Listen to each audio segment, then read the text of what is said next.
देखिए sir, matrices हम पढ़ रहे थे, उसी क्लास को मैं आगे कंटिन्यू कर रहा हूँ। तो करते हैं इसको।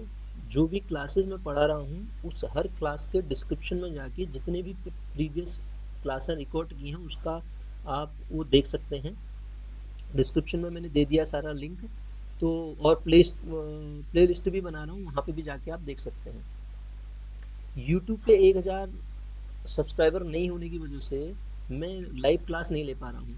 तो आप मेरा एक ऐप है उसको डाउनलोड कर लीजिए, उस पर मैं बहुत जल्दी लाइव क्लास लेने वाला हूँ। ठीक है, लाइव क्लास लूँगा, उस पर आपका कन्वर्सेशन भी हो जाएगा और उस पर जूम ऐप और गूगल मीट किसी के भी थ्रू हम लाइव क्लास ले सकते हैं। तो ये गूगल प्ले स्टोर से आप मृत्युंजय क्लासेस करके ऐप है, इसको डाउनलोड कर लीजिए। बहुत सारी फ्री क्लासेस भी आपको इसमें मिल जाएंगी, वैसी क्लासें पड़ी हुई हैं। और दूसरा, मैं जब लाइव क्लासेस लूँगा तो वहाँ भी आपके लिए ये बिल्कुल अवेलेबल होगा। रोज़ मैं लाइव क्लास पढ़ाने की कोशिश कर रहा हूँ कि रोज़ लाइव क्लास ले लूँ। ठीक है, एक टाइम शेड्यूल बता दूंगा, उस पर मैं लाइव क्लास लूँगा। ठीक है, अगर आप चाहें तो इसको डाउनलोड कर सकते हैं, गूगल प्ले स्टोर पे मिल जाएगा मृत्युंजय क्लासेस करके। ये मैंने लोगो यहाँ पे इसलिए बना रखा है, ये इस तरीके का ऐप है। ठीक है, आप इसको डाउनलोड कर सकते हैं वहाँ से। ठीक है, आइए हम क्लास में आगे बढ़ते हैं। हम क्या कर रहे थे उसी को आगे कंटिन्यू कर रहा हूँ मैं। देखिए, मैट्रिसेस पढ़ा था, तो उस मैट्रिसेस में कुछ एग्जाम्पल मैं आपको बताता हूँ आगे। देखिए, विच ऑफ द फॉलोइंग, ये भी मैं करा चुका था आपको, आप कर सकते हैं इसको। Which of the following, which of the following, which of the following is it true. ठीक है, इनमें से कौन ट्रू है? पहला देखिएगा, A B is equal to 0, then B A is equal to 0। ठीक है, दूसरा लिख रहा हूं मैं यहाँ पे, A B is equal to I if, हाँ ध्यान दीजिएगा, यदि ए बी बराबर आई है तो then B A is equal to I होगा। देखिए सर, पहली बात तो डिटरमिनेंट को हम अलग से पढ़ेंगे, मैं जरा सा उसकी प्रॉपर्टी का यहाँ पे यूज कर रहा हूँ। जब हम ए बी का डिटरमिनेंट ब्रेक करते हैं तो डिटरमिनेंट ए और डिटरमिनेंट इनटू डिटरमिनेंट बी होता है। ठीक है, दूसरी चीज, किसी कांस्टेंट को यदि मैं डिटरमिनेंट से बाहर लेता हूँ, ध्यान दीजिएगा, प्रॉपर्टी बहुत इंपॉर्टेंट है, इस पे बेस्ड डायरेक्ट क्वेश्चन बनता है। ए कोई मेरे पास मान लेते हैं n क्रॉस n की मैट्रिसेज है, क्या है? n क्रॉस n की मैट्रिसेज है, उसमें से मैं यदि k को बाहर लेता हूँ तो ये आ जाता है k to the power n into determinant of A. ध्यान दीजिएगा, ये दो प्रॉपर्टी आपको पता होनी चाहिए। जैसे अगर मुझसे कहा जाए ए कोई मैट्रिक्स है, ध्यान से सुनना मेरी बात को, ए आई जे ऑफ ऑर्डर 3 क्रॉस 3 की है, जिसके डिटरमिनेंट की वैल्यू 4 है। तो आपसे पूछा जाए कि 3a के डिटरमिनेंट की वैल्यू क्या होगी, तो मैंने ऊपर फॉर्मूला क्या लिखा है, देखिए, जो कांस्टेंट है, कांस्टेंट कितना है? 3 बाहर आएगा, और पावर में क्या होगा? जो ऑर्डर है इसका, देखिए ऑर्डर कितना है? 3 इनटू क्या लिखा है यहाँ पे? देखिए, डिटरमिनेंट की जो वैल्यू गिवन है, डिटरमिनेंट की यहाँ वैल्यू कितनी गिवन है? 4 गिवन है, तो ये आ जाएगा। ये तो आसान सा क्वेश्चन था, इस पे आइगन वैल्यू से रिलेटेड क्वेश्चन को इस पे डाल देता है वो, उसको हम करेंगे। बहरहाल ये दो प्रॉपर्टी आप याद रखिएगा। अब मैं इसको कराने की कोशिश करता हूँ। जो यहाँ पे लिखा है, ये क्या कह रहा है, इनमें से कौन सा स्टेटमेंट ट्रू है? इसमें पहले स्टेटमेंट को तो मैं आपको प्रूव करा चुका हूँ, फिर दोबारा समझाता हूँ। जैसे एक एग्जाम्पल मैंने ले लिया, ए बी डायरेक्ट लिख रहा हूँ मैं, A B is equal to 0 1 0 0, और बी मैंने लिया 1 0 0 0। अब आप इसको मल्टीप्लाई करके निकालो तो आपको मिलेगा 0 0 0 0। और जब आप बी ए लेंगे ना सर, बी ए लेंगे तो बी ए आप खुद निकालिए, आपको बी ए 0 नहीं मिलेगा, B A not equal to 0 0 0, खुद निकाल के देखिए 0 नहीं मिलेगा। तो ये स्टेटमेंट तो फॉल्स हो गया, ये स्टेटमेंट क्या हो गया? फॉल्स हो गया। क्या कहना चाह रहा था वो कि यदि ए बी 0 है तो क्या बी ए हमेशा 0 होगा? गलत हो गया। लेकिन ये नीचे वाला स्टेटमेंट जो है आपको याद रखना है, बहुत इंपॉर्टेंट रिजल्ट है ये। ठीक है, एज ए रिजल्ट याद रखना है, मैं प्रूफ भी करा के दिखा रहा हूँ आपको। लेकिन एज ए रिजल्ट आपको दिमाग में रखना है, यदि ए बी आई आएगा तो बी ए भी हमेशा आई मिलेगा सर। अगर ए बी आई आएगा तो बी ए भी हमेशा आई मिलेगा, इस बात का ध्यान रहे। ठीक है, कैसे मिलेगा वो मैं प्रूफ करा के दिखाता हूँ। प्रूफ सीख लीजिए, वैसे प्रूफ की कोई ज़रूरत नहीं है, लेकिन फिर भी मैं प्रूफ करा रहा हूँ आपको, ध्यान से देखिएगा। गिवन क्या है, A B is equal to I. Given है ए बी की जो वैल्यू है आई के बराबर है। अब सर देखिएगा, A B is equal to I है, क्या मैं बी को प्रूफ कराने के लिए समझा रहा हूँ, क्या मैं बी को बी इंटू आई लिख सकता हूँ? इसको इक्वेशन 1 लिख दिया मैंने, और बी को ऐसे ही रहने दिया मैंने। आई की जगह पे ऊपर से ए बी रख सकता हूँ। कहने का मतलब b is equal to B A B रख सकता हूँ। इसको यहाँ ले आओ, b minus B A B is equal to 0 कर सकता हूँ। क्या मैं डिस्ट्रीब्यूटिव प्रॉपर्टी का इसका यूज करके b को b इंटू आई लिखा? तो i minus B A right से डिस्ट्रीब्यूट हो रहा है into B is equal to 0। Distributive law तो होल्ड होगा इस पर। अब ध्यान से देखिएगा, हम जानते हैं यदि दो नंबर में बताता हूँ मैं आपको, नंबर में भी वही होगा, मैट्रिसेस में भी ये चीज़ तो फॉलो होगी। यदि ए बी 0 होता है, या तो बी 0 होगा या ए 0 होगा, इन या दोनों के दोनों 0 होंगे। अब अगर मैं यहाँ पे प्रूफ कर देता हूँ, ध्यान से मेरी बात को समझना, ए बी के यहाँ ए बी से मतलब ये है कि डिटरमिनेंट ए बी की बात कर रहा है, बी की बात कर रहा है, बी की वैल्यू 0 आना, बी की वैल्यू 0 आना मतलब अगर मैं यहाँ पे प्रूफ कर दूं कि b नॉन सिंगुलर है, b नॉन सिंगुलर है, डिटरमिनेंट वाइज कह रहा हूँ मैं। देखिए इसका जब डिटरमिनेंट लेंगे, मेरी बात को समझिए आप, i माइनस बी ए का जब आप डिटरमिनेंट लेंगे इंटू अभी प्रॉपर्टी ऊपर पढ़ा रखी है मैंने, b का जब डिटरमिनेंट लेंगे दोनों के प्रोडक्ट का, तो i माइनस बी ए का determinant into determinant of b बराबर 0 का डिटरमिनेंट 0 आएगा। अगर आप प्रूफ कर देते हैं, ये जो वैल्यू है न्यूमेरिकल वैल्यू यहाँ से मिलेगी ना, ये तो मैट्रिसेस है, ये तो क्या है, मैट्रिसेस है। न्यूमेरिकल वैल्यू ये होती है, न्यूमेरिकल वैल्यू देखिए ये न्यूमेरिकल वैल्यू होती है, तो न्यूमेरिकल वैल्यू कब मिलेगी, जब डिटरमिनेंट लूंगा। अब ये एक न्यूमेरिकल वैल्यू है गुणा ये दूसरी न्यूमेरिकल वैल्यू है, दो न्यूमेरिकल वैल्यू का वैल्यू 0 आ रहा है, तो इसका मतलब या तो ये 0 होना चाहिए या ये 0 होना चाहिए। आप समझ रहे हैं मेरी बात को? और अगर मैं इसको नॉन जीरो प्रूफ कर देता हूँ, determinant of B non zero proof कर देता हूँ, तो इसका डायरेक्ट मीनिंग क्या होगा, ये 0 होगा, तो मेरा आंसर आ जाएगा वहाँ से। अब सुनिए फिर कैसे, अब मैं डिटरमिनेंट बी को निकालने की कोशिश करता हूँ। Determinant since A B is equal to हमारे पास क्या है, आइडेंटिटी दे रखा है, इसमें लगाओ डिटरमिनेंट ऑफ ए बी, जब आप प्रॉपर्टी लगाओगे सर तो डिटरमिनेंट ऑफ आई आएगा। अभी प्रॉपर्टी पढ़ा रखी है, determinant A into determinant B is equal to determinant I, तो 1 होता है चाहे किसी भी ऑर्डर का हो। अब आप देखिए इसका और इसका प्रोडक्ट 1 आ रहा है, यदि आप डिटरमिनेंट को बी को 0 कर देते हो तो ये गलत नहीं हो जाएगा? तो ये 1 होने के लिए डिटरमिनेंट बी नॉन 0 होना चाहिए सर, 2 का प्रोडक्ट 1 आ रहा है, तो इनमें से कोई भी 0 नहीं होना चाहिए। इसका मतलब ये हुआ जो बी हुई नॉन सिंगुलर हुई सर, बी जो हुई वो क्या हुई, नॉन सिंगुलर हुई। अगर b नॉन सिंगुलर है तो इसका मतलब यहाँ से मुझे रिजल्ट मिलेगा i माइनस बी ए का जो डिटरमिनेंट होगा वो 0 के बराबर आएगा। अगर ये डिटरमिनेंट 0 के बराबर आ रहा है, ये वैल्यू आपके पास क्या आएगा, i माइनस यहाँ से मुझे क्या मिल जाएगा, ये तो नॉन सिंगुलर मिल गई, ये तो नॉन सिंगुलर मिल गई। अगर ये नॉन सिंगुलर मिल गई तो इसके ये 0 का मतलब मैट्रिसेस से है, ध्यान दीजिएगा 0 मैट्रिसेस से है, 0 का मतलब यहाँ पे 0 0 0 0 से है। अभी आप नंबर मत समझ लीजिएगा इसको, क्योंकि मैट्रिसेस से मैं बाहर लाया हूँ, तो कंपेयर जब आप कराओगे इन, ये भी मैट्रिसेस है ये भी मैट्रिसेस है, तो मैट्रिसेस को कंपेयर कराने का मतलब क्या होगा, राइट साइड मैट्रिसेस होनी चाहिए ना। तो इसका मतलब अगर इसका वैल्यू 0 0 है, तो जब आप कंपेयर कराओगे तो यहाँ से देखिएगा i minus B A is equal to आपको 0 मिलेगा। अगर i minus B A is equal to 0 मिल रहा है तो i is equal to B A मिलेगा।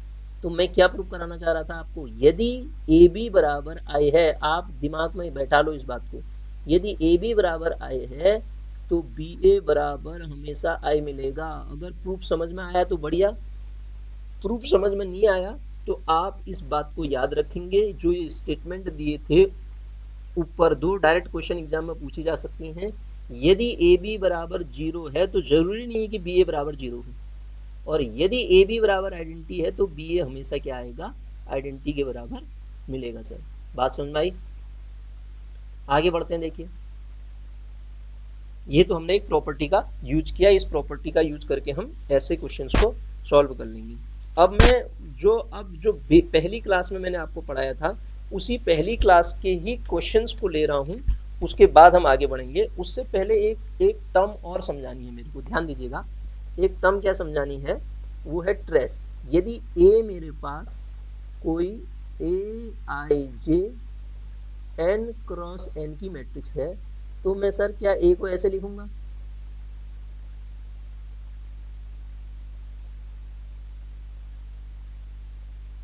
क्या मैं ए को ऐसे लिखूंगा, A11 A12 up to and so on A1n A21 A22 up to and so on A2n AN1 AN2 up to and so on ANN तरीके से लिखूंगा। n क्रॉस n की मैट्रिक्स है। अब आप इनको देखो, इसे प्रिंसिपल डायगोनल कहते हैं, बताया था हमने। इसे क्या कहते हैं, प्रिंसिपल डायगोनल कहते हैं। तो मैं आपको बताना चाह रहा हूँ ट्रेस होता है, trace of A is equal to होता है summation of A I I. I vary from कहाँ से कहाँ तक, 1 to n। मतलब ट्रेस ऑफ ए क्या होगा, हमेशा A11 plus A22 plus dot dot plus ANN, इसे कहते हैं trace, trace of A matrix. यदि मुझे ए कोई मैट्रिक्स दे रखी है 1 2 3 5 6 7 3 4 5, बहुत यूज है, इससे रिलेटेड क्वेश्चन बनता है, सब ध्यान दीजिएगा। ट्रेस ऑफ ए अगर मेरे से पूछा जाए तो डायगोनल के एलिमेंट क्या है, 1 + 6 + 5, इनको जोड़ दो तो आपको क्या मिल जाएगा, ट्रेस मिल जाएगा। ठीक है, ट्रेस की ये प्रॉपर्टी है। अब प्रॉपर्टी ट्रेस की हम यूज कर सकते हैं, ए बी का ट्रेस जो होता है बी ए के ट्रेस के बराबर होता है, वो आगे आएगा, मैं आगे बताऊंगा, अभी जरा सा यूज होगा इसलिए इसको बता दे रहा हूँ। ट्रेस का मतलब क्या हुआ, इस तरीके से हम ट्रेस को लिखेंगे, उसमें रिवर्सिबल लॉ साइक्लिक प्रॉपर्टी भी फॉलो होती है, उसको मैं अभी डिस्कस नहीं कर रहा हूँ। पहले देखिए, अब जो मैंने पहली क्लास में मैट्रिसेस पढ़ाई थी आपको, उन मैट्रिसेस में फिर दोबारा आ रहा हूँ मैं। ठीक है, हमने मैट्रिसेस क्या क्या पढ़ी थी, अगर आपको याद आ रहा है तो हमने पढ़ी थी रो मैट्रिक्स, बिल्कुल आसान, कोई दिक्कत नहीं। कॉलम मैट्रिक्स, कॉलम मैट्रिक्स के बाद हमने पढ़ा था स्क्वायर मैट्रिक्स, स्क्वायर मैट्रिक्स के बाद हमने पढ़ा था स्केलर मैट्रिक्स, भी उसी में आ गया। स्केलर मैट्रिक्स के बाद और भी सारी मैट्रिसेस पढ़ी थी। जरा सा मैं अगर बात करूं, मैंने आपको डायगोनल मैट्रिक्स पढ़ाई थी। क्या पढ़ाई थी, ध्यान से सुनना बात को, डायगोनल। आप इसको बिल्कुल 12th से पढ़ते आ रहे हैं, नया क्या बता रहा हूं मैं वो बताता हूं आपको। डायगोनल मैट्रिक्स की जो डेफिनेशन थी, डायगोनल मैट्रिक्स की अगर मैं डेफिनेशन बात करूं तो इसके जो लीडिंग डायगोनल किसे कहते हैं, लीडिंग डायगोनल की बात की थी। इसमें जो डेफिनेशन होती है वो होती है नॉन डायगोनल एलिमेंट, डेफिनेशन इतनी समझना, non diagonal element, non diagonal element are zero, non diagonal element are zero. Sir अगर नॉन डायगोनल एलिमेंट जीरो हुए तो कोई भी स्क्वायर मैट्रिक्स ऐसी जिसके नॉन डायगोनल एलिमेंट्स जीरो हो, इनको छोड़ दीजिए आप। तो और सारे एलिमेंट, जैसे मैंने स्क्वायर मैट्रिक्स 3x3 की बनाई, नॉन डायगोनल एलिमेंट को मैंने क्या कहा, जीरो होनी चाहिए। उसने इस डेफिनेशन में ऐसा कहीं नहीं बोला कि डायगोनल में क्या आएगा।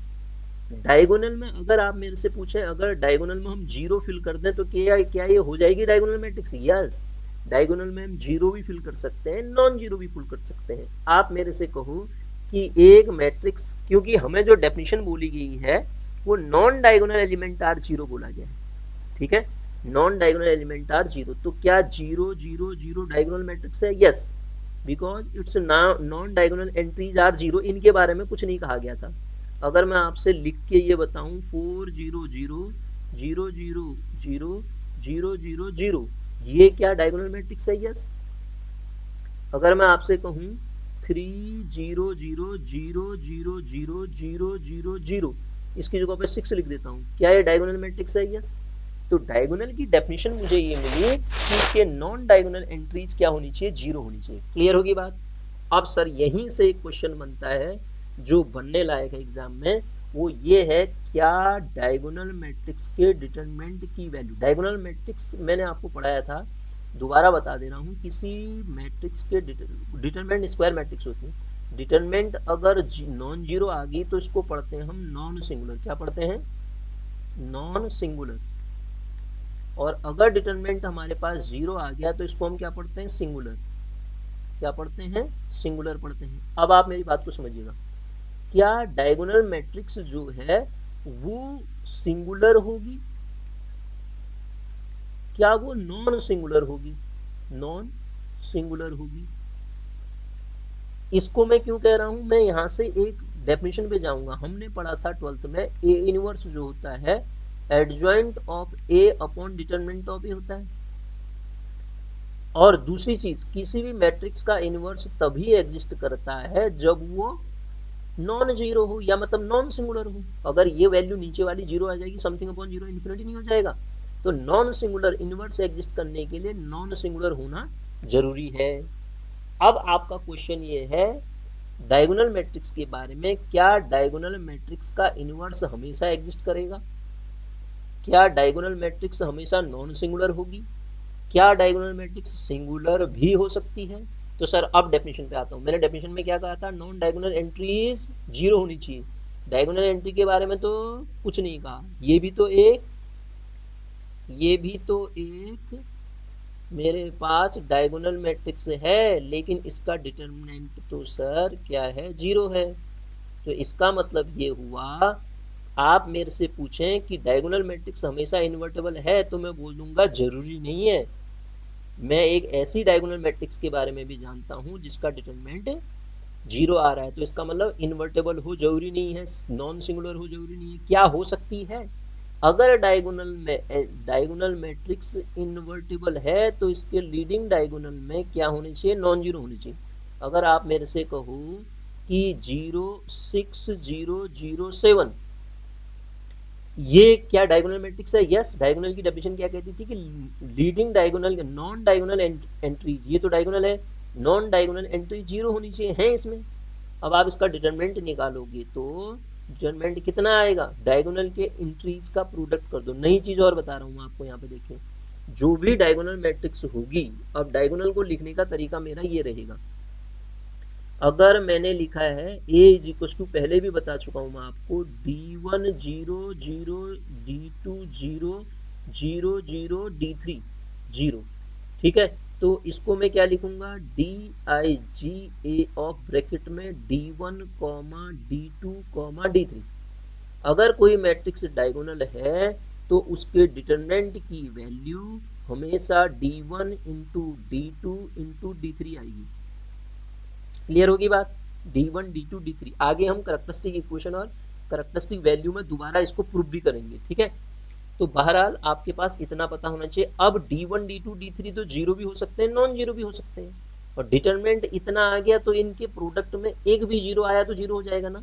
तो इसका मतलब इसका इनवर्स एग्जिस्ट तभी करेगा जब ये भी नॉन जीरो, ये भी नॉन जीरो, ये भी non zero, diagonal entry non zero आएंगी, तभी इसका इनवर्स एग्जिस्ट करेगा। सर इस बात को आप समझ रहे हैं ना? तो यहाँ से मैं आपको जो चीज़ एग्जामिनेशन वाली है वो बताता हूँ। अब क्या है, अगर ए कोई डायगोनल मैट्रिक्स है तो a प्लस बी निकालो, वो भी डायगोनल होगी, यस। के से मल्टीप्लाई कर दो, डायगोनल होगी, यस, कोई दिक्कत नहीं। a इंटू बी कर दो, वो भी डायगोनल होगी। a की कुछ पावर करो, वो भी डायगोनल, यस। a का ट्रांसपोज कर दो आप, कोई फर्क नहीं पड़ेगा, ये भी क्या होगी? डायगोनल होगी। ट्रेस ऑफ ए निकालो सर, ट्रेस ऑफ ए अभी पढ़ा रखा है मैंने आपको। क्या? डायगोनल की एंट्री को जोड़ दो, d1 plus d2 plus d3, और डिटरमिनेंट ए अभी पढ़ा दिया। डिटरमिनेंट ऑफ ए क्या हो जाएगा? d1 into d2 into d3 से, ये क्या हो जाएगा? डिटरमिनेंट हो जाएगा। क्लियर है बात? तो ये डायगोनल के बारे में हमने, इन्वर्टेबल होगी हमेशा, जरूरी नहीं है सर। क्यों नहीं है जरूरी? उसका लॉजिक आपको बता दिया क्यों नहीं है, ठीक है।